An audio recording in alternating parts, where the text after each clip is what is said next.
अस्सलाम वालेकुम friends, welcome to जेजीज एकेडमी एंड मैं हूं आपका टीचर जुनेद कैसर। और हम एक स्टार्ट कर रहे हैं एक new series of web lectures जो कि है ऑपरेटिंग सिस्टम्स के ऊपर। तो होपफुली आपको ये सीरीज पसंद आएगी। मेरे चैनल को लाइक करना और सब्सक्राइब करना मत भूलिएगा। तो आइए स्टार्ट करते हैं हमारी सीरीज ऑपरेटिंग सिस्टम के हवाले से। ये सीरीज डिज़ाइन की गई है स्टूडेंट्स के लिए, वो स्टूडेंट्स जो operating systems as a course पढ़ रहे हैं और उनके लिए भी जो ऑपरेटिंग सिस्टम्स को एज अ सब्जेक्ट समझना चाहते हैं। तो होपफुली ये सीरीज़ आपके लिए काफ़ी फ़ायदेमंद रहेगी। तो स्टार्ट करते हैं अपनी इस सीरीज़ को।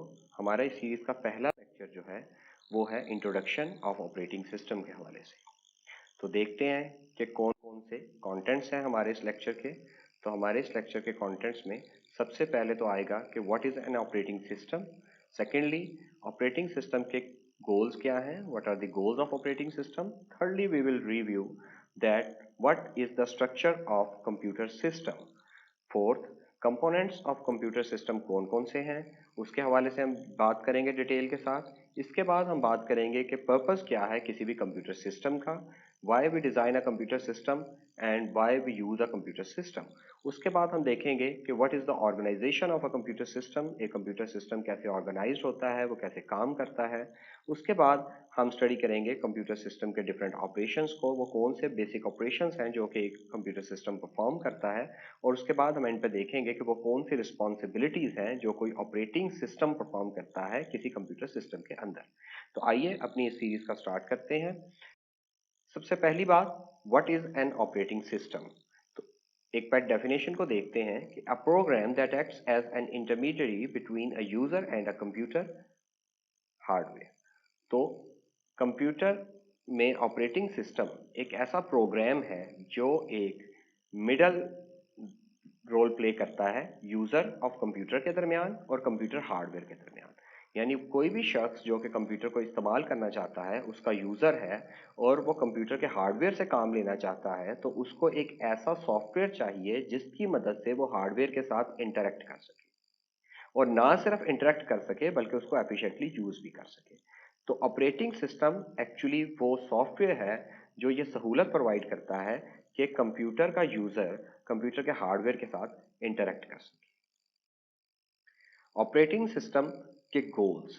ऑपरेटिंग सिस्टम जब बनाया जाता है तो इसके क्या मकसद होता है, क्या गोल होता है, आइए इस पर एक नज़र डालते हैं। तो ऑपरेटिंग सिस्टम का जो बुनियादी गोल है वो है execute user programs and make solving user problems easier. कि हम यूजर प्रोग्राम्स को एग्जीक्यूट करें और यूजर की प्रॉब्लम्स को आसानी से सॉल्व करें। इधर यूजर प्रोग्राम से मुराद वो तमाम प्रोग्राम्स हैं जो यूजर अपनी सहूलत और अपने फायदे के लिए इंस्टॉल करता है। फॉर एग्जांपल, आप मीडिया प्लेयर इंस्टॉल करते हो ताकि आप मूवीज को अच्छे तरीके से देख सको। आप वर्ड प्रोसेसिंग सॉफ्टवेयर यूज करते हो लाइक MS ऑफिस, ताकि आप जो है वो इजीली अपनी वर्ड प्रोसेसिंग का काम कर सको। इसके अलावा आप डिफरेंट कंपाइलर्स और IDEs इंस्टॉल करते हो ताकि आप अच्छे तरीके से प्रोग्रामिंग कर सको एंड सो ऑन। तो ये डिफरेंट प्रोग्राम्स जो आप अपनी सहूलत और अपने फ़ायदे के लिए यूज़ करते हैं, इसको कैसे इजीली इंस्टॉल और यूज़ किया जाए और कैसे ये हार्डवेयर के ऊपर रहकर अपना काम कर सकते हैं, that is not possible without an operating system. Secondly, make the computer system convenient to use. जाहिर है कि कंप्यूटर हार्डवेयर के साथ कोई भी इंसान या कोई भी यूज़र डायरेक्टली इंटरेक्ट नहीं कर सकता। तो हमें एक ऐसा इन्वायरमेंट चाहिए जिसके अंदर हम कन्वीनियंट वे के साथ इजीली यूज़र फ्रेंडली वे से कंप्यूटर के साथ इंटरेक्ट कर सके और कंप्यूटर के हार्डवेयर को अपने फ़ायदे के लिए बेहतर तरीके से यूज़ कर सके। तो ऑपरेटिंग सिस्टम वो कन्वीनियंट वे प्रोवाइड करता है, ऑपरेटिंग सिस्टम वो इंटरफेस प्रोवाइड करता है जिसकी मदद से एक यूज़र कंप्यूटर हार्डवेयर को यूज़ कर सकता है। Thirdly, use a computer hardware in an efficient manner. Computer hardware को ना सिर्फ यूज करना है बल्कि उसको एफिशिएंट मैनर में यूज करना है। हमने देखना है कि किस तरह हम बेहतर से बेहतर तरीके से कंप्यूटर हार्डवेयर को यूज कर सकते हैं और कम रिसोर्सेज को यूज करते हुए ज्यादा बेहतर और ज्यादा फायदा उठा सकते हैं। तो ऑपरेटिंग सिस्टम के बुनियादी गोल्स मैं एक दफा फिर रिवाइज कर देता हूं कि सबसे पहले तो यूजर के प्रोग्राम्स को एग्जीक्यूट करना, यूजर की प्रॉब्लम्स को सॉल्व करना, उसके बाद कंप्यूटर सिस्टम के यूज को कन्वीनियंट बनाना और कंप्यूटर के हार्डवेयर को एफिशिएंट तरीके से यूज करना। तो ये हैं बुनियादी गोल्स किसी भी ऑपरेटिंग सिस्टम के। इसके बाद अब हम देखते हैं कंप्यूटर सिस्टम का स्ट्रक्चर। तो कंप्यूटर सिस्टम का स्ट्रक्चर क्या है, इस हवाले से जब हम बात करते हैं तो बेसिकली कंप्यूटर सिस्टम के 4 बुनियादी कंपोनेंट्स हैं। इधर एक बात जहन में रखिएगा कि I am talking about computer systems, not about operating systems. तो when we are talking about computer system तो it is a broad term जिसमें ऑपरेटिंग सिस्टम उसका एक कंपोनेंट है। ठीक है, तो कंप्यूटर सिस्टम जो है उसके बुनियादी तौर पर 4 कंपोनेंट्स हैं। सबसे पहला कंपोनेंट तो है हार्डवेयर। हार्डवेयर से मुराद वो तमाम फिजिकल कंपोनेंट्स हैं जो कंप्यूटर के अंदर मौजूद हैं। दूसरे लफ्जों में उसके कंप्यूटिंग रिसोर्सेज हैं, जैसे कि सीपीयू है, मेमोरी है, इनपुट आउटपुट डिवाइसेस हैं जिसमें आपके printers, scanners, keyboard, mouse, each and everything, even आपके कैमरास, ये सारी चीजें आपका कंप्यूटर हार्डवेयर है। और ये हार्डवेयर बेसिकली जो है ये आपके फिजिकल कंपोनेंट्स है कंप्यूटर के। सेकंड जो आपका कंपोनेंट है that is operating system itself. तो ऑपरेटिंग सिस्टम क्या है? Operating system manage is the use of hardware among the various application programs for the various users and provides the user a relatively simple machine to use. तो user को एक ऐसी simple machine provide की जाए जिसके अंदर different users different application programs को इस्तेमाल कर सके उस हार्डवेयर के ऊपर, यानी कि हार्डवेयर को भी मैनेज करे और यूजर को ऐसा इंटरफेस भी प्रोवाइड करे जहां पर वो अपने एप्लीकेशन प्रोग्राम्स को इजीली रन कर सके और अपने वर्क को आसान कर सके। तो ऑपरेटिंग सिस्टम बेसिकली वो प्रोवाइड करता है, यानी कि हार्डवेयर को भी कंट्रोल करता है और उसके साथ साथ यूजर को सॉफ्टवेयर को इंस्टॉल करने और यूज करने के लिए एक इंटरफेस भी प्रोवाइड करता है। थर्ड कंपोनेंट है हमारा एप्लीकेशन प्रोग्राम्स। एप्लीकेशन प्रोग्राम्स क्या हैं? Define the ways in which system resources are used to solve the computing problems of the user. ये वो तरीकाकार है कि जिसकी मदद से यूजर जो है वो कंप्यूटर पर अपनी प्रॉब्लम्स को सॉल्व करता है। बेसिकली ये वो प्रोग्राम्स हैं जो यूजर अपने सहूलत और अपने फायदे के लिए कंप्यूटर पर इंस्टॉल करता है और इसके बगैर भी कंप्यूटर जो है वो ठीक तरीके से काम कर सकता है। मिसाल के तौर पर यूजर्स कंपाइलर्स इंस्टॉल करते हैं ताकि वो बेहतर तरीके से प्रोग्राम बना सके और उनको कंपाइल कर सके। यूजर डेटाबेस सिस्टम्स इंस्टॉल करते हैं ताकि वो अपने डेटा को बेहतरीन तरीके से मैनेज कर सके। यूजर वीडियो गेम्स खेलते हैं ताकि वो एंटरटेन हो सके। इसके अलावा आप मूवीज देखते हो, आप सॉन्ग सुनते हो। इसके अलावा डिफरेंट बिजनेस के प्रोग्राम्स हैं जो आप इंस्टॉल करते हो अपने बिजनेस की वर्किंग को बेहतर बनाने के लिए, जिसके अंदर आपके वर्ड प्रोसेसिंग सॉफ्टवेयर हैं, जिसके अंदर आपके प्रेजेंटेशन टूल्स हैं और एंड सो ऑन बहुत कुछ है जो कि यूजर अपने फायदे और अपनी सहूलत के लिए इंस्टॉल करता है। तो ये तमाम प्रोग्राम्स कहलाते हैं एप्लीकेशन प्रोग्राम्स। तो ये कंप्यूटर सिस्टम का तीसरा कंपोनेंट है। इसके अलावा कंप्यूटर सिस्टम का चौथा कंपोनेंट यूजर खुद है। इधर एक बात आपने जहन में रखनी है कि जब आप कंप्यूटर सिस्टम के यूजर की बात कर रहे हैं तो जरूरी नहीं कि वो इंसान या वो लोग ही हों, बल्कि वो मशीन्स जो कि कंप्यूटर सिस्टम से सर्विसेज को ले रही हैं या वो दूसरे कंप्यूटर्स जो कि किसी दूसरे कंप्यूटर से सर्विसेज को ले रहे हैं वो भी उस कंप्यूटर सिस्टम में एज अ यूजर ही काम कर रहे हैं। तो यूजर की हम डेफिनेशन इस तरह कर सकते हैं कि everything which is getting services from the computer system are actually the users of the computer system. ठीक हो गया?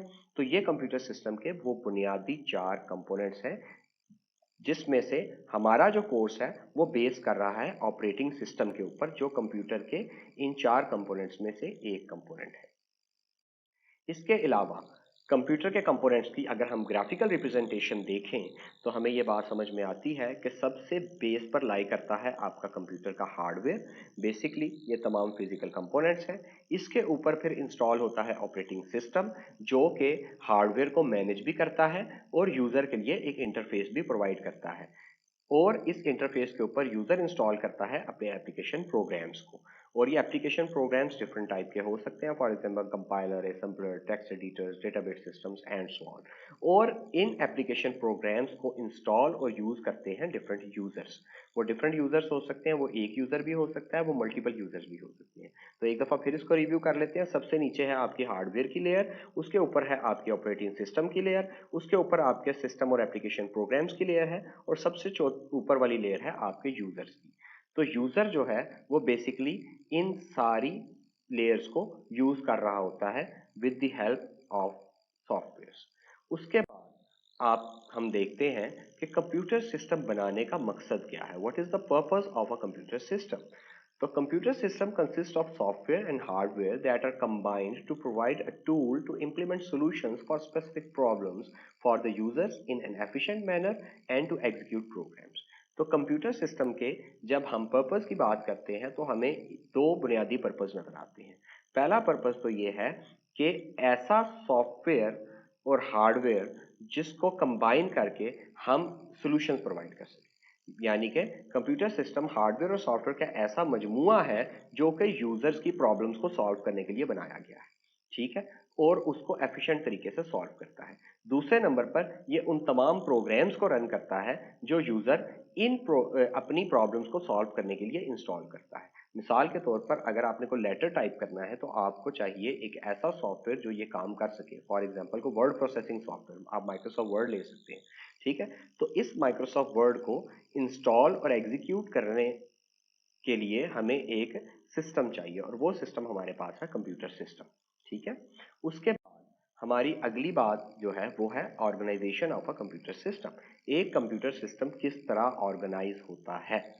तो एक कंप्यूटर सिस्टम को अगर हम डायग्रामिकली देखें तो हमें पता चलता है कि बेसिकली आपके पास तमाम फिजिकल कंपोनेंट्स हैं, जिनमें आपके पास सीपीयू है, जिनमें आपके पास डिस्क हैं, जिनमें आपके पास तमाम इनपुट और आउटपुट डिवाइसेस हैं। तो ये आपके वो फिजिकल कंपोनेंट्स हैं। इन फिजिकल कंपोनेंट्स के साथ साथ आपके पास कुछ फिजिकल कंट्रोलर्स भी मौजूद होते हैं, जैसे कि डिस्क के कंट्रोलर्स होते हैं, जैसे कि आपके यूएसबी के कंट्रोलर्स हैं, जैसे आपके पास डिफरेंट ग्राफिक एडाप्टर्स हैं जो आपके कंप्यूटर सिस्टम में लगे हुए हैं। तो ये तमाम के तमाम आपके डिफरेंट कंट्रोलर्स हैं। बाज़ कंट्रोलर आपके सॉफ्टवेयर बेस्ड भी हो सकते हैं और बाज़ कंट्रोलर आपके हार्डवेयर बेस्ड भी हो सकते हैं। तो ये डिफरेंट कंट्रोलर्स हैं जो कि उस हार्डवेयर को कंट्रोल करते हैं। उसके बाद आपके पास आ जाती है एक सिस्टम बस, ये जो आपके तमाम कंट्रोलर्स को या तमाम कंपोनेंट्स को आपस में कनेक्ट करती है। तो सिस्टम बस बेसिकली वो जरिया है, वो रास्ता है जो जिसके ज़रिए ये तमाम कंपोनेंट्स आपस में कम्युनिकेट करते हैं। और इसके अलावा सबसे अहम चीज़ है आपके पास मेमोरी।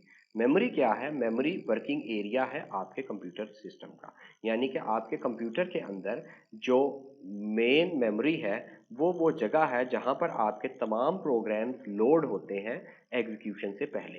तो प्रोग्राम्स को लोड करने के लिए आपके पास मेमोरी है, इसलिए इसे हम working area of the computer भी कहते हैं। जबकि सीपीयू आपका ब्रेन है कंप्यूटर का, जो आपकी तमाम कैलकुलेशंस परफॉर्म कर रहा है। डिस्क बेसिकली आपकी वो स्टोरेज है जो कि आपके तमाम के तमाम डेटा को परमानेंटली स्टोर कर रही है। डेटा में प्रोग्राम्स भी हो सकते हैं और डेटा में आपके जो है वो डिफरेंट तरह के आपका डेटा भी हो सकता है। इससे आगे हम बात करते हैं कंप्यूटर सिस्टम के ऑपरेशंस की, कि कंप्यूटर सिस्टम कौन कौन से ऑपरेशंस परफॉर्म करता है। तो viewing things closely, we reveal that the primary purpose of a computer system is to store and execute programs. तो बुनियादी मकसद तो कंप्यूटर सिस्टम का जो हमें समझ आता है वो ये है कि हम प्रोग्राम को स्टोर कर सके और उनको एग्जीक्यूट कर सके।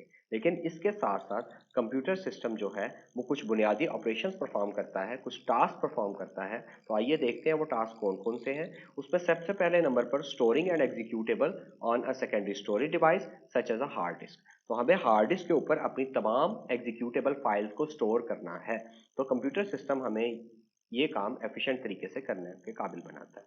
उसके बाद दूसरे नंबर पर है loading executables from disk into the main memory. जब भी कंप्यूटर सिस्टम ने कोई भी एग्जीक्यूटेबल फाइल को चलाना है तो उसके लिए उसे डिस्क पर लोड करना जरूरी है।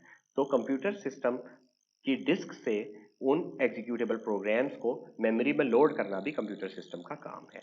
तीसरा काम जो कंप्यूटर सिस्टम करता है वो है setting the CPU state appropriately so that the program execution could begin. CPU को इस स्टेट में लेकर आना कि उसको पता हो कि अब मैंने किसी प्रोग्राम को एग्जीक्यूट करना है, किसी प्रोग्राम को चलाना है। सीपीयू की स्टेट को सेट करना। उसके बाद क्रिएट करना multiple cooperating processes, synchronizing their access to shared data and allowing them to communicate with each other।